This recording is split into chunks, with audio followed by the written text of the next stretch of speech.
Bismillahirrahmanirrahim. Assalamualaikum warahmatullahi wabarakatuh. Perkenalkan, kami dari kelompok 4 akan mempresentasikan fiscal policy. Yang pertama, pendahuluan. Perspektif Arab mengenai konsep kondisi manusia dan kebijakan ekonomi dalam konteks Islam sering didampingkan. Kapitalisme adalah pandangan dunia barat yang mengutamakan kebebasan individu, manipulasi pasar yang minimal, dan menggunakan kebijakan moneter sebagai alat utama pengendalian perekonomian. Keadilan sosial, mengembangkan masyarakat, dan pemerataan ekonomi merupakan nilai-nilai fundamental yang membentuk kebijakan fiskal dalam Islam. Di masyarakat barat, pertumbuhan ekonomi sering dipandang sebagai indikator kemajuan yang paling signifikan dan harapan bahwa pengaturan pasar bebas dapat menghasilkan kesejahteraan yang lebih baik bagi individu maupun masyarakat. Namun, pandangan ini sering diperdebatkan karena menekankan materialisme yang berlebihan dan mengabaikan kesenjangan sosial dan egalitarianisme dalam distribusi kekayaan. Ideologi Islam adalah kerangka kerja yang berbeda berdasarkan konsep moral dan etika. Ekonomi Islam yang berdasarkan pada keadilan adil menegaskan bahwa distribusi kekayaan dan sumber daya manusia harus adil dan proporsional dengan tetap mempertimbangkan kebutuhan masyarakat umum termasuk mereka yang kurang mampu dan rentan. Zakat sering digunakan untuk mengurangi kesenjangan sosial dan ekonomi dalam kebijakan fiskal. Sejalan dengan prinsip Islam, zakat merupakan kewajiban sosial dan spiritual, tidak hanya untuk mendistribusikan kekayaan tetapi juga untuk solidaritas sosial dalam masyarakat muslim. Kebijakan fiskal barat dan Islam berbeda karena mempunyai asumsi nilai dan tujuan akhir yang berbeda dalam mengatur dan mengelola perekonomian. Menurut saya keduanya berbeda, namun pendekatan yang komprehensif dan didiagnosa dapat menghasilkan solusi inovatif yang mengintegrasikan nilai-nilai kemanusiaan universal dan kearifan lokal dan tradisi. Zakat. Islam mengakui pentingnya pasar dalam mengalokasikan sumber daya. Pasar sebagai ciptaan manusia cenderung memberikan keuntungan kepada yang memiliki hak istimewa dan merugikan yang tidak memiliki. Ini menciptakan ketidaksetaraan dalam distribusi pendapatan dan kekayaan, di mana orang yang lebih terampil yang berpendidikan tinggi mendapatkan pendapatan yang lebih tinggi, sementara yang kurang terampil dan kurang berpendidikan mendapatkan pendapatan yang lebih rendah atau bahkan tidak mendapatkan pendapatan sama sekali jika tidak dapat berpartisipasi dalam sistem pasar. Untuk mengatasi hal ini, Islam menjadikan sistem zakat sebagai mekanisme distribusi kekayaan dalam negara Islam. Zakat, termasuk sedekah, dianggap sebagai jaring pengaman sosial bagi sebuah negara Islam. Zakat memindahkan sebagian pendapatan dan kekayaan dari orang kaya kepada orang yang tidak mampu, karena zakat yang terkumpul disalurkan kepada berbagai kategori orang yang telah ditentukan oleh hukum Islam. Pemberian zakat adalah tindakan berbagi kekayaan antara penyumbang dengan orang lain yang kurang beruntung. Zakat memurnikan harta dan hati orang yang berzakat dari keegoisan dan keserakahan. Pada saat yang sama, zakat juga menyucikan hati penerimanya dari rasa iri dan cemburu, kebencian dan ketidaknyamanan, sehingga zakat dapat memupuk kebaikan, persaudaraan, dan harapan yang hangat antara pemberi dan penerima. Amanah ini harus ditunaikan seperti yang diperintahkan oleh Allah, karena sebagian dari harta kita secara hukum adalah milik orang lain dan bagian ini harus diberikan kepada mereka. Dari harta mereka, ambillah zakat agar kamu membersihkan dan mensucikan mereka dan berdoalah untuk mereka. Sesungguhnya, doa kamu itu menjadi ketentraman jiwa bagi mereka. Dan Allah Maha Mendengar, lagi Maha Mengetahui. Al-Quran, Surah ke-9 ayat 103, menurut Zarko, tahun 1992. Keadilan distributif dalam Islam bertujuan untuk memenuhi kebutuhan dasar, mengurangi ketidaksetaraan, dan menyucikan kekayaan melalui zakat. Distribusi pendapatan yang merata memengaruhi produksi barang dan jasa, serta proporsi konsumsi dan investasi.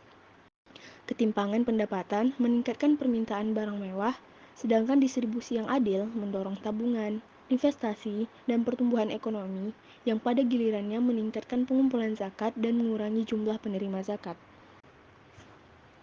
Zakat didistribusikan di antara 8 kategori orang, yaitu fakir, orang yang tidak memiliki harta atau mata pencaharian, miskin, orang yang tidak memiliki mata pencaharian yang cukup untuk memenuhi kebutuhan dasar, amil zakat, orang yang ditunjuk untuk mengumpulkan dan mengelola zakat.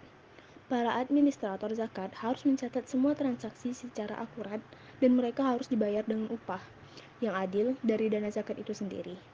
Sesuai dengan jasa yang diberikan, seperti yang diperintahkan oleh Allah di dalam Al-Quran, mereka juga harus menawarkan bantuan untuk membantu individu melakukan perhitungan zakat dengan benar. Penerima lainnya, termasuk orang yang baru masuk Islam, orang yang ingin membebaskan diri dari ikatan atau belenggu perbudakan, orang yang terlilit hutang ketika ia meminjam uang untuk membeli kebutuhan dasar, membelanjakan di jalan Allah, yaitu berjihad di jalan Allah, dan akhirnya orang yang terdampar dalam perjalanan. Untuk tujuan analisis, ekonomi dapat diklasifikasikan ke dalam 3 sektor utama: sektor rumah tangga, bisnis, dan pemerintah. Sektor rumah tangga memasok faktor-faktor produksi ke sektor bisnis dan pemerintah, menerima pendapatan sebagai imbalannya, dan kemudian membelanjakan barang dan jasa. Sementara sektor pemerintah mengumpulkan zakat dan pajak dari sektor rumah tangga dan bisnis, serta mengalokasikan anggaran untuk berbagai pengeluaran pemerintah. Para ekonom muslim berpendapat bahwa jika sebuah negara Islam memiliki sumber daya keuangan yang tidak mencukupi, negara dapat membangun sistem pajak yang adil untuk mengumpulkan pajak. Faridi 1983 dan Kaf 1998. Dalam konteks Islam, sistem pajak harus mengikuti prinsip-prinsip sistem zakat. Secara khusus, pajak harus dikenakan pada orang kaya sesuai dengan tingkat pendapatan mereka. Pajak langsung lebih disukai daripada pajak tidak langsung, dan pembebasan pajak harus selalu disediakan. Oleh karena itu, basis pajak utama haruslah pajak penghasilan pribadi dan pajak penghasilan perusahaan. Kaf 1998. Meskipun zakat adalah kewajiban agama, dalam praktiknya di beberapa negara muslim, pembayaran zakat bersifat sukarela tanpa penegakan yang kuat dari pemerintah dan pengumpulannya tidak terorganisir dengan baik. Individu bisa membayar langsung kepada penerima zakat yang ditentukan dalam Al-Quran. Pemerintah menggunakan pajak untuk membeli barang dan jasa publik, sedangkan zakat adalah pembayaran transfer yang tidak langsung berkontribusi pada produksi saat ini. Pembelian pemerintah mengalokasikan sumber daya untuk barang publik, sementara pembayaran transfer mengatur ulang konsumsi pribadi. Pembayaran transfer cenderung digunakan untuk kebutuhan dasar yang mendukung industri skala kecil dan menengah serta menciptakan lapangan kerja bagi kelompok miskin. Oke, pembahasan selanjutnya adalah akuntansi pendapatan nasional. Sebelum itu, untuk memahami proses penentuan pendapatan nasional, kita perlu membahas yang namanya konsep-konsep akun pendapatan nasional yang memungkinkan variabel-variabel ekonomi agregat digunakan untuk analisis ekonomi. Salah satu ukuran yang sering digunakan untuk aktivitas ekonomi agregat adalah produk domestik bruto atau PDB, yang merupakan nilai pasar dari barang dan jasa akhir yang diproduksi di suatu negara Islam selama periode waktu tertentu. Pendapatan nasional diukur dengan dua pendekatan. Yang pertama pendekatan produk dan yang kedua pendekatan pendapatan. Kedua pendekatan ini penting dalam analisis zakat terkait penentuan pendapatan nasional. Untuk menyederhanakan analisis, diasumsikan bahwa pajak tidak langsung dan penyusutan adalah nol, sehingga PDB atau produk domestik bruto sama dengan pendapatan nasional.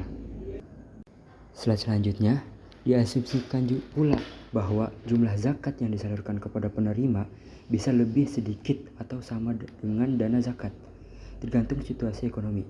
Selama fase ekspansi siklus bisnis, pengumpulan zakat mungkin lebih banyak daripada penyalurannya, karena lebih banyak orang bekerja dan lebih sedikit yang memenuhi syarat menerima zakat, sehingga ada surplus zakat. Sebaliknya, selama fase resesi, pengumpulan zakat menurun dan penyalurannya meningkat karena lebih banyak orang memenuhi syarat menerima zakat, menyebabkan defisit zakat yang harus ditutupi oleh surplus tahun-tahun sebelumnya. Namun, penyaluran zakat tidak boleh melebihi dana yang tersedia. Menjaga keseimbangan zakat, Islam tidak menganjurkan defisit zakat karena mencerminkan pemborosan, sementara surplusnya dianjurkan karena mencerminkan penghematan, sesuai dengan ajaran moderasi dalam pengeluaran yang disebutkan dalam Al-Quran. surah ke-25 ayat ke-67. Secara garis besar, sistem zakat Rasulullah didasarkan atas ketentuan-ketentuan yang strategis dan praktis, antara lain sebagai berikut. Yang pertama itu berkaitan dengan fungsi zakat sebagai instrumen vital bagi keadilan sosial, dengan tegas ditetapkan bahwa zakat merupakan kewajiban sosial yang harus dibayar oleh mereka yang hartanya mencapai nisab. Kedua, berkaitan dengan objek zakat. Pertama-tama Rasulullah Shallallahu Alaihi Wasallam menetapkan bahwa zakat dikenakan atas jiwa dan harta. Harta atas jiwa dalam bahasa agamanya disebut zakat fitrah. Sedangkan zakat atas kekayaan dikenal dengan zakat mal. Zakat mal ini dikenakan atas kekayaan dan penghasilan. Berdasarkan ketentuan ini, selanjutnya ditentukan aturan teknis yang lebih terperinci sesuai dengan kondisi material yang hidup pada masyarakat yang bersangkutan. Ini dari referensi Nuruddin tahun 2006. Untuk pendekatan yang pertama yaitu pendekatan produk. Pendekatan produk mengukur arus barang dan jasa yang diproduksi dalam suatu perekonomian saat ini. Metode ini menghitung pendapatan nasional dengan menjumlahkan pengeluaran untuk barang dan jasa yang dihasilkan saat ini oleh konsumen, perusahaan, pemerintah, dan pihak asing, yang ditunjukkan oleh persamaan berikut, yaitu PDB sama dengan Y sama dengan C plus C plus I plus G plus X dikurang M. Untuk Y itu adalah total produksi atau output yang dihasilkan dalam perekonomian, sedangkan C adalah pengeluaran konsumsi pribadi, dan I investasi domestik bruto swasta. Dan selanjutnya itu G pengeluaran pemerintah, dan X dan M itu merupakan ekspor dan impor barang dan jasa. Untuk I ini karena penyusutan diasumsikan 0, maka dalam kasus ini I investasi bersih sehingga PDB sama dengan produk domestik neto. Pengeluaran konsumsi pribadi atau C sama dengan C1 plus CZ mencakup konsumsi rumah tangga domestik atas barang dan jasa akhir. C1 adalah konsumsi individu yang membayar zakat, sedangkan CZ adalah konsumsi penerima bantuan pangan.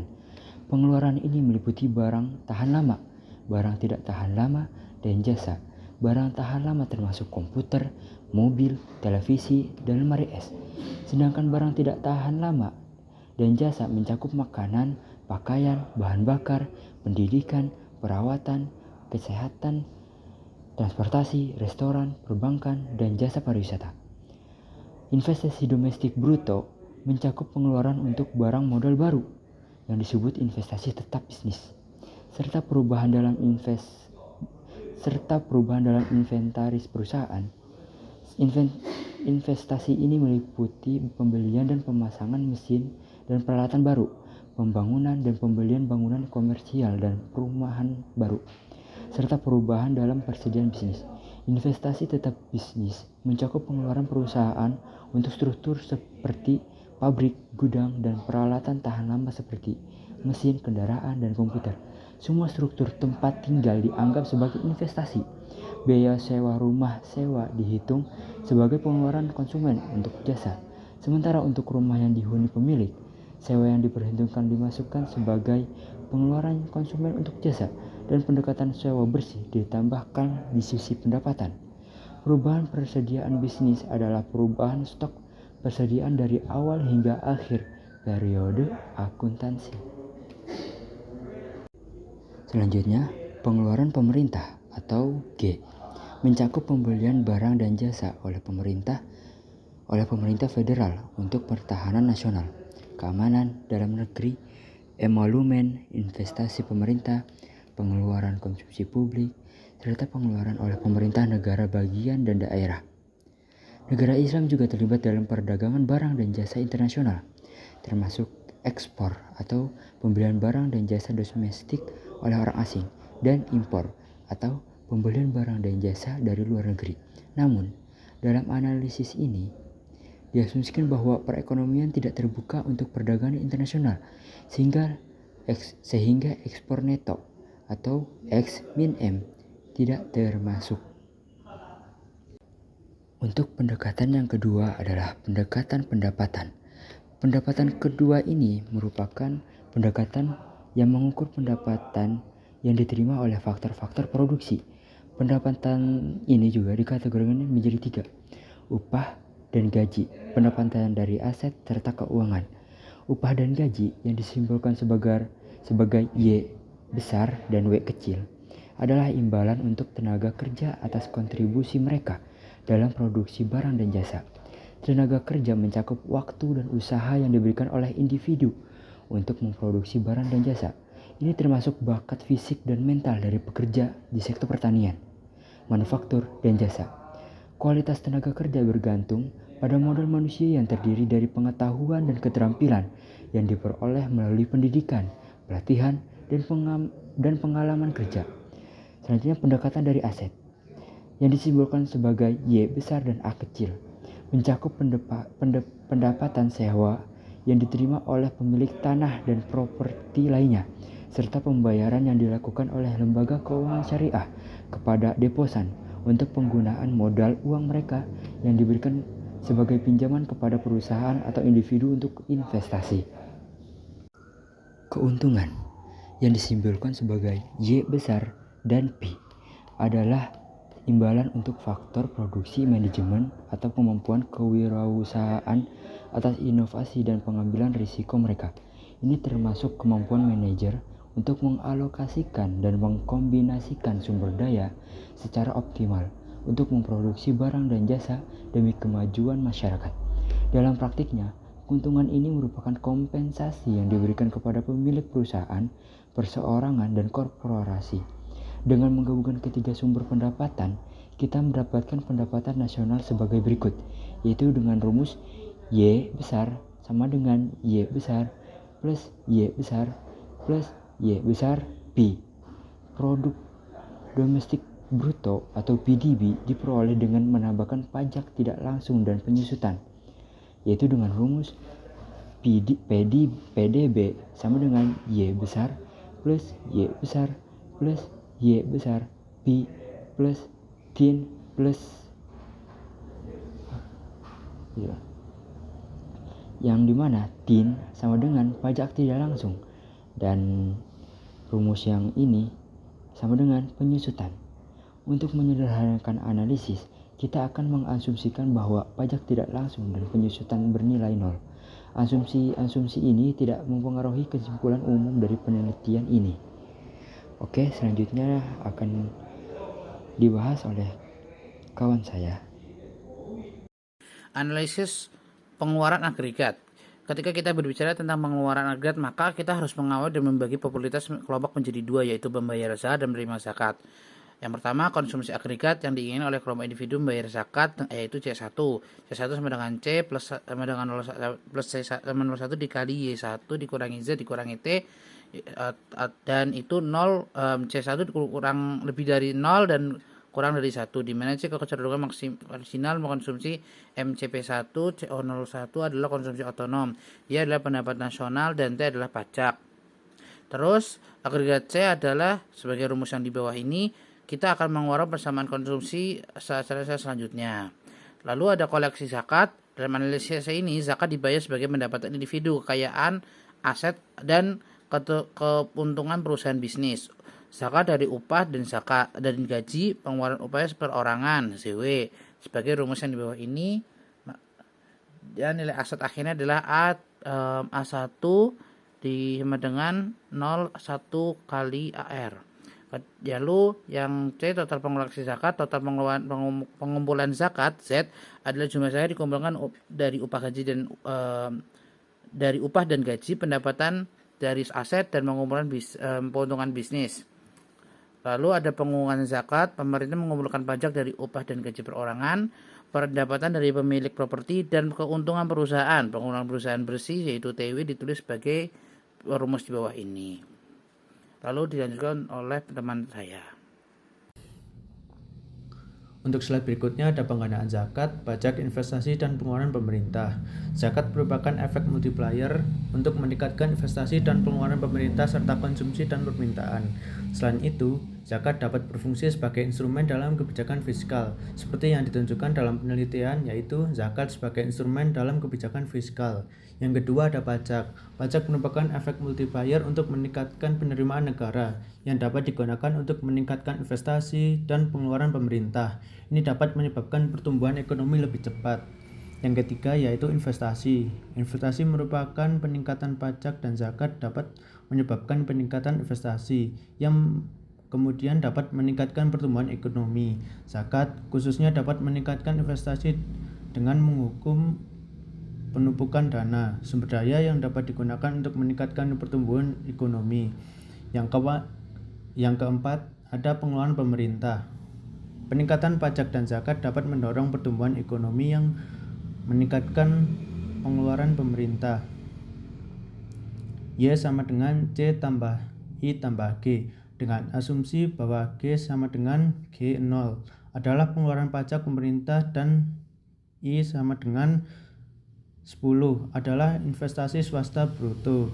Semuanya dianggap eksogen. Menurut persamaan 21, pendapat keseimbangan diperoleh ketika penawaran agregat Y sama dengan permintaan agregat C plus I plus G. Pengganda zakat, pajak, investasi, dan pengeluaran pemerintah diperoleh dengan mengubah konsumsi swasta agregat 20 ke dalam identitas pendapatan nasional 21. Slide berikutnya dapat dilihat rumus untuk mengatur ulang dan menyederhanakan. Kami membuat bentuk yang lebih kecil. Diferensi total dari dua-dua adalah dapat dilihat dari rumus ini, yaitu persamaan 23 menunjukkan dampak perubahan pada variabel eksogen terhadap variabel endogen. Karena C0N tetap D C0N sama dengan 0. Pengganda untuk CO1, COZ, T0, I0, G0, dan ZE diperoleh dengan mengambil turunan spesial 23 untuk masing-masing variabel. Pengali untuk konsumsi mandiri bagi membayar zakat adalah dapat dilihat di slide ini ya teman-teman. Pengali untuk konsumsi otonom untuk zakat penerima adalah mengimplikasikan bahwa pendapatan negara dan kegiatan ekonomi akan meningkat jika pembayar zakat dan penerima zakat menghabiskan lebih banyak uang secara mandiri. Tingkat pengeluaran untuk pemerintah, upah, pemilik aset, dan pengusaha sama dengan faktor pengali berikut. Pengganda ini menguntungkan, jadi pemerintah dapat menaikkan tingkat pembebasan, meningkatkan kegiatan ekonomi selama masa resesi. Pemerintah mungkin ingin meningkatkan tingkat pembebasan untuk mendorong pengeluaran swasta. Sementara selama masa booming, pemerintah mungkin ingin mengurangi tingkat pembebasan untuk mencegah pengeluaran rumah tangga dan sektor bisnis. Pengganda pajak adalah menunjukkan bahwa pendapatan nasional akan meningkat jika pajak dikurangi dan sebaliknya. Slide berikutnya adalah investasi otonom. Bahwa pendapatan nasional dapat ditingkatkan melalui peningkatan investasi swasta domestik. Faktor pengganda untuk pengeluaran pemerintah G0 adalah yang berarti peningkatan pengeluaran pemerintah juga dapat meningkatkan kegiatan ekonomi. Pengali untuk aset A0 adalah menunjukkan bahwa meningkatkan kepemilikan aset akan meningkatkan pendapatan. Ini terjadi karena pertama aset itu sendiri menghasilkan pendapatan, dan kedua dengan lebih banyak kepemilikan aset, orang lebih mampu meminjam uang untuk konsumsi yang pada gilirannya menghasilkan lebih banyak pendapatan dan kegiatan ekonomi. Slide berikutnya, penalti untuk zakat ZE yang diperoleh sebagai berikut. Pengganda zakat didasarkan pada kecenderungan marginal penerima zakat CZ. Karena CZ lebih besar dari 0, maka pengganda zakat bernilai positif. Ini menunjukkan bahwa pengeluaran lebih banyak zakat akan meningkatkan kegiatan ekonomi, upah, dan lapangan kerja. Pengeluaran zakat adalah tanggung jawab pemerintah atau otoritas zakat. Dalam kasus khusus di mana pengendali zakat adalah menunjukkan bahwa pengganda zakat sama dengan pengganda variabel eksogen lainnya dalam model seperti I, G, dan C0E. Dalam hal ini tetapi dampak terhadap pendapatan lebih besar daripada dalam kasus di mana CZ lebih kecil daripada 1. Mungkin itu yang dapat saya jelaskan, selanjutnya akan dijelaskan oleh rekan saya.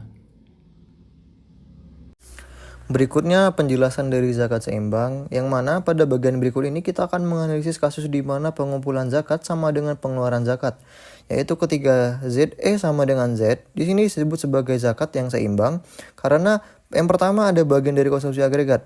Konsumsi agregat dalam konteks zakat mengacu pada jumlah pengeluaran yang dilakukan oleh masyarakat dalam suatu perekonomian, termasuk pengeluaran untuk zakat.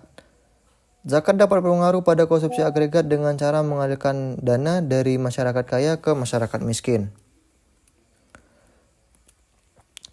Berikutnya pengganda untuk zakat, pajak dan pengeluaran pemerintah. Pengganda untuk zakat, pajak dan pengeluaran pemerintah mengacu pada efek multiplier yang terjadi ketika zakat dan pajak digunakan untuk meningkatkan pendapatan nasional dan pengeluaran pemerintah. Dengan mengganti C pada 19B dengan identitas pendapatan nasional dan mengambil diversi total, maka kita memperoleh hasil dari seperti di bawah ini. Berikutnya penggali untuk konsumsi mandiri bagi pembayar zakat adalah seperti rumusnya udah tertera. Yang berikutnya untuk penggali untuk konsumsi otonom untuk zakat. Yang terakhir, faktor penggali tingkat pembebasan untuk penerima upah, pemilik aset dan perusahaan adalah sama. Masing-masing diberikan sebagai contoh di bawah ini. Berikutnya pengganda investasi. Faktor pengganda untuk pengeluaran pemerintah GO adalah sebagai berikut. Penggali zakat seimbang lebih canggih di mana besarnya tergantung pada nilai CZ dan CL. Jika CZ lebih besar daripada CL, maka CZ dikurang CL sama dengan 0. Oleh karena itu penggali zakat adalah positif, yang menyiratkan bahwa peningkatan pengumpulan zakat dan pencairan berikutnya dan pengeluaran oleh para penerima akan meningkatkan kegiatan ekonomi upah dalam kasus khusus di mana CZ sama dengan 1. Kebijakan fiskal zakat. Kebijakan fiskal adalah kebijakan yang mempengaruhi anggaran pendapatan dan belanja suatu negara. Anggaran dan belanja merupakan rencana pendapatan serta pengeluaran yang diperoleh dan dibayarkan oleh negara selama perekonomian modern dewasa ini dibedakan antara pajak dan bukan pajak. Penerimaan dari pajak terdiri atas pajak langsung dan pajak tidak langsung. Sedangkan penerimaan bukan pajak contohnya adalah bantuan atau sebenarnya lebih tepat dikatakan sebagai utang luar negeri. Apalagi serta kita ketahui sistem ekonomi kapitalis atau lebih dikenal dengan sistem ekonomi pasar, jika terjadi gangguan-gangguan terhadap jalannya mekanisme pasar, maka diperlukan berbagai macam usaha untuk mengoreksi aktivitas perekonomian agar mekanisme pasar berjalan secara sempurna. Menurut terminologi syariat, zakat berarti kewajiban atas harta atau kewajiban atas jumlah harta tertentu untuk kelompok tertentu dan jumlah tertentu. Kebijakan fiskal bersama kebijakan lainnya seperti kebijakan moneter, industri, dan perdagangan diperlukan untuk mengoreksi gangguan dan yang menghambat jalannya roda perekonomian. Kebijakan fiskal bersama kebijakan lainnya seperti yang dikemukakan oleh Faridi 1983. Berarti pemerintah akan membuat keputusan untuk mengubah atau tidak mengubah pengeluaran pajak dan belanja pemerintah. Selama fase ekspektasi dari siklus bisnis perekonomian yang menghadapi tekanan inflasi karena peningkatan peminatan agregat, terutama ketika perekonomian mendekati tingkat kesempatan kerja penuh. Mengurangi tingkat pembebasan dan meningkatkan pajak. Proses stabilisasi non-diskronis terjadi secara otomatis selama fase siklus bisnis. Penerimaan pajak dan pajak meningkat selama fase ekspansi ekonomi dan menurun selama penurunan ekonomi. Hal ini juga ditunjukkan dengan jelas oleh Faridi 1976. Selama fase ekspansif dari siklus bisnis, tingkat pengangguran turun, upah dan gaji meningkat, pendapatan sewa dan keuntungan meningkat sehingga meningkatkan zakat dan pengumpulan pajak. Semakin banyak zakat dan pajak yang dikumpulkan oleh pemerintah, sektor rumah tangga dan bisnis akan memiliki lebih sedikit dana untuk dibelanjakan. Hal ini akan mengurangi permintaan agregat yang kemudian akan meredam tingkat fase ekspansif yang mencegah ekonomi dan overheating. Selain itu, jumlah penerimaan zakat memenuhi syarat akan menurun selama periode boom. Semua hal ini akan membantu meningkatkan surplus zakat, baitul mal, dan pemerintahan juga dapat mengalami surplus anggaran ketika total pendapatan lebih besar dari pengeluaran. Hal yang sebaliknya akan terjadi ketika perekonomian mengalami penurunan. Zakat dan pengumpulan pajak turun, dan oleh karena itu rumah tangga dan sektor bisnis akan memiliki lebih banyak uang untuk dibelanjakan. Hal ini meningkatkan permintaan agregat yang membantu meredam tingkat penurunan ekonomi. Islam dan kapitalis Barat sering dibandingkan dalam konteks ekonomi dan kondisi manusia. Kapitalis Barat menekankan kebebasan individu dan minimnya manipulasi pasar, sementara fokus Islam adalah keadilan sosial dan distribusi kekayaan yang adil. Zakat digunakan dalam Islam untuk mengurangi kesenjangan sosial dan ekonomi dan juga sebagai kewajiban sosial dan spiritual. Namun beberapa negara Muslim pembayaran zakat bersifat sukarela tanpa menggunakan kekuatan dari pemerintah. Dalam praktiknya, Islam memiliki pendekatan menentukan pendapatan nasional terhadap pendapatan produk dan pendapatan jumlah zakat yang dikumpulkan dan disalurkan terhadap situasi ekonomi. Zakat Rasulullah berdasarkan ketentuan strategis dan praktis. Zakat dan pajak diterima pemerintah berperan dalam penting untuk analisis ekonomi Islam. Penggandaan zakat, pajak, investasi, dan pengeluaran pemerintah memiliki efek multiplier meningkatkan investasi, pengeluaran pemerintah, konsumsi dan pemerintahan. Zakat dapat difungsi sebagai instrumen kebijakan fiskal yang dapat meningkatkan penerimaan negara dan pertumbuhan ekonomi. Dalam kebijakan fiskal, selain pajak, penerimaan bukan pajak seperti zakat juga dapat menjadi sumber pendapatan negara. Mungkin itu saja yang bisa kami sampaikan dari kelompok 4. Kurang lebihnya mohon maaf. Assalamualaikum warahmatullahi wabarakatuh.